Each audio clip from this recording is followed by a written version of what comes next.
భానుప్రకాష్ రెడ్డి గారు నిన్న ఒక ప్రెస్ మీట్ ఏర్పాటు చేసి ఆయన తాను నిజంగా కాపలా కుక్కనే అని ఆయనే ప్రకటించుకున్నారు. మళ్ళీ మేమేదైనా ఆయన కాపలా కుక్క అని అంటే మమ్మల్ని తప్పుగా అనుకోవద్దండి దయచేసి. నిన్న కూడా నేను కాపలా కుక్కనే అనేసి అన్నారు ఆయన. ఓకే, మరి భానుప్రకాష్ రెడ్డి గారు కాపలా కుక్క అన్న మీరు కాపలా కాయడంలో ఎందుకు ఫెయిల్ అయ్యారనే కదా మేము ప్రశ్నించింది. మా నాయకుడు భూమన కరుణాకర్ రెడ్డి గారు ప్రశ్నించింది. ఒక కాపలా కుక్కగా పరకామణిలో పెంచిలయ్య అనేటువంటి వ్యక్తి కోటి రూపాయలు దొంగతనం బంగారు బిస్కెట్ల రూపంలో, వెండి రూపంలో, నగదు రూపంలో 20 సార్లకు పైగా 20 పర్యాయాలు పైగా దొంగతనం చేశారే. మరి కాపలా కుక్కగా ఉన్న మీరు ఎందుకు కాపలా కాయలేకపోయారనే అడుగుతున్నాం. మీరు స్వయం ప్రకటిత కాపలా కుక్కగా మీరు ప్రకటించుకున్నారు కాబట్టి మీరు ఎందుకు కాపలాలో ఫెయిల్ అయ్యారని మేము అడిగాం. మీరేం చేశారంటే మీరు అప్పట్లో పత్రికల్లో వచ్చిందని, ఈ పేపర్లో వచ్చిందని, ఎఫ్ఐఆర్ అయిందని చెప్పారు. ఎఫ్ఐఆర్ అయిందని మేము కూడా చెప్పాం. వెంటనే బెయిల్ ఎందుకు వచ్చిందని అడిగాం. 30 రోజులు ఉన్నారని చెప్పారు మీరు. వెంకటేశ్వర స్వామి దగ్గర దొంగతనం చేసినటువంటి వ్యక్తికి రిమాండ్ కేవలం 30 రోజులా? సరిపోతుందా? ఆ రిమాండు సరిపోతుందని మీకు అనిపిస్తే మేము చేయగలిగింది ఏమీ లేదు. ఇంకొక విషయం ఏంటంటే భానుప్రకాష్ రెడ్డి గారు మాట్లాడుతూ మీరు నిజంగా తిరుమల తిరుపతి దేవస్థానంలో పర్సంటేజులు కనుక తీసుకోకపోతే మీరు కాణిపాకంకి వచ్చి ప్రమాణ స్వీకారం చేస్తారా అని అడిగినారు కరుణాకర్ రెడ్డి గారిని. ప్రమాణం చేస్తారా అని అడిగారు. మళ్ళా మీరే ఏమంటారంటే కాదు మీరు నాస్తికుడు, మీరు వచ్చి నిజంగా ప్రమాణం చేసినా చేస్తారు, ఆ ప్రమాణానికి విలువ లేదంటారు. ఇప్పుడు పర్సంటేజులు తీసుకున్నారని ఒక బురదని కరుణాకర్ రెడ్డి గారికి పూశారు.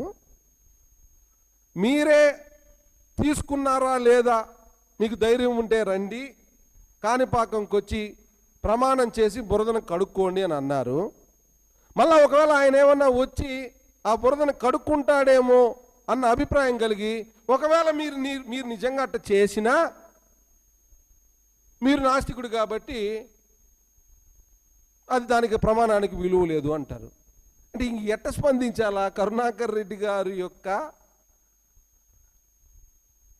నీతివంతమైనటువంటి ఆలోచనలని, వ్యక్తిత్వాన్ని ఇంకెట్లా నిరూపించుకోవాలా? అంటే తరచుగా మీరు చేసేటువంటి ఆరోపణలలో భాగంగా తిరిగి మళ్ళీ ఆరోపించే కార్యక్రమం తప్ప మీరు వాస్తవంగా మాట్లాడాల్సినటువంటి మాటలు, మీరు ఒప్పుకోవాల్సినటువంటి తప్పులు మీరు ఒప్పుకోవడం లేదు. ఉదాహరణకి మేము ఇక్కడున్న వాళ్ళే ఆ రోజు మేము ఆయన ప్రశ్నించాం, అయ్యా గరుడ వారధి మీద మీరు ఎందుకు కేసు వేశారు, ఎందుకు తీసేసినారు, దానికి కారణం ఏందో వచ్చి చెప్పండి, కాణిపాకంకి వచ్చి ప్రమాణం చేయండి. ఫలానా కారణం చేత నేను గరుడ వారధి నిర్మాణాన్ని అడ్డుకున్నాను, ఫలానా కారణం చేత నేను గరుడ వారధి నిర్మాణానికి మళ్ళా కావాలని చెప్పేసి నేను ఆ కేసు విత్డ్రా చేసుకున్నానని చెప్పండి. ఫలానా కారణం వలన చంద్రగిరి నియోజకవర్గం తొండవాడ దగ్గర ఉన్నటువంటి ఇస్లాం మదరసాని నేను కేసు వేసి అడ్డుకునే ప్రయత్నం చేసినాను, మళ్ళా ఇంకొక కారణం వలన నేను ఈ రకంగా విత్డ్రా చేసుకున్నానని చెప్పి వచ్చి చేయండి ప్రమాణం కాణిపాకంలో.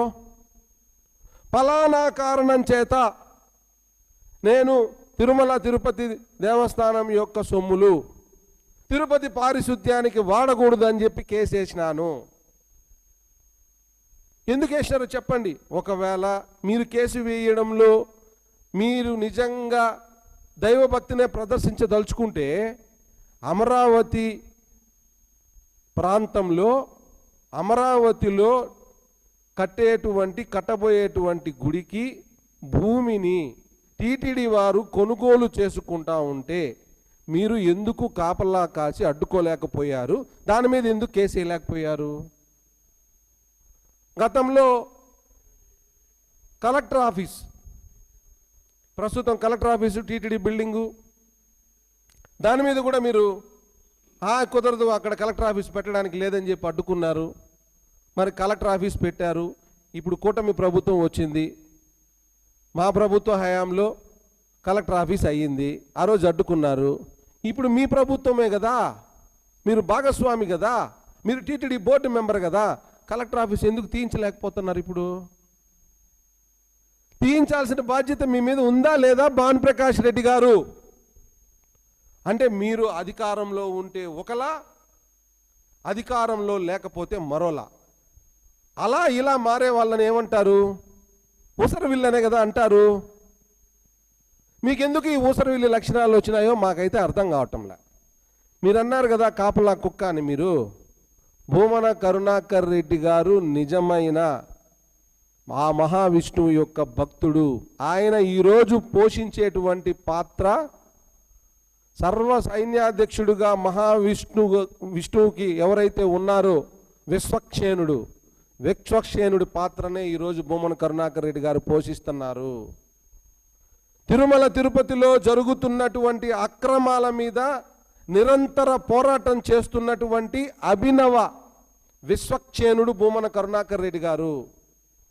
లడ్డూ వివాదం మీద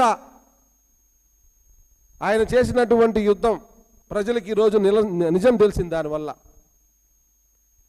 మీరు ఏ అంశమైనా తీసుకోండి, ఇందాపూర్ డైరీకి హెరిటేజ్కి కనెక్షన్ ఉందని తెలిపిన వ్యక్తి కరుణాకర్ రెడ్డి గారే.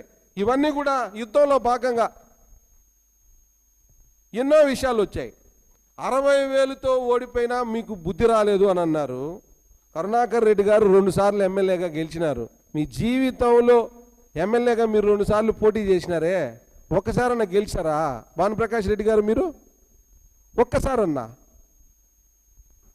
పాపం నేను చెప్పకూడదు, శాంతారెడ్డి గారని ఒక భారతీయ జనతా పార్టీ నాయకురాలు ఉండేవాళ్ళు. ఈయనకి గురువు గారు. ఆమె ఆధ్వర్యంలో భారతీయ జనతా పార్టీలో తిరుపతిలో కనీసం 6,000, 7,000, 8,000 ఓట్లు వచ్చేటివి అప్పుడు. నా స్నేహితుడు ఒకటి చెప్పినాడు ఈ మాట. ఈయన హయాం మొదలై ఈ భారతీయ జనతా పార్టీ తిరుపతిలో ఈయన చేతికి వెళ్ళిపోయిన తర్వాత అది 1000కి 1,500కి పడిపోయింది. ఇది మీ భయంకరమైన నాయకత్వం. మీరు కరుణాకర్ రెడ్డి గారి ఓటమి గురించి, ఆయన తనయుడు ఓటమి గురించి మాట్లాడతారు. మీకు భూమన అభినయ్ రెడ్డి గారు 60,000తో ఓడిపోవడము హాస్యాస్పదంగా అనిపిస్తే, మీరు తెలుసుకోవాల్సినటువంటి నీతి ఏంటంటే, పరకాల ప్రభాకర్ గారు విసిరినటువంటి ఈవీఎంల గోల్మాల్ విషయాన్ని మీరు కాదని నిరూపించి, ఆ తర్వాత మా పార్టీ నాయకుడు ఓడిపోయినటువంటి ఓటమిని మీరు మరోలాగా మాట్లాడండి, మాకు అభ్యంతరం లేదు. కాబట్టి ఇప్పటికైనా మీరు ఈ పనికి మాలినటువంటి వాక్యాలన్నిటినీ మానుకొని త్రికరణ శుద్ధిగా, ఆత్మశుద్ధితో మీరు టీటీడీ బోర్డు మెంబర్గా కొనసాగండి. లేదు నేను దేవుడి గురించి మాట్లాడుతూ నా భక్తి ముసుగులో నా వ్యక్తిగత కుటుంబ ప్రతిష్టని, వ్యాపారాలని పెంచుకుంటానంటే పెంచుకోండి. ఆ దేవదేవుడు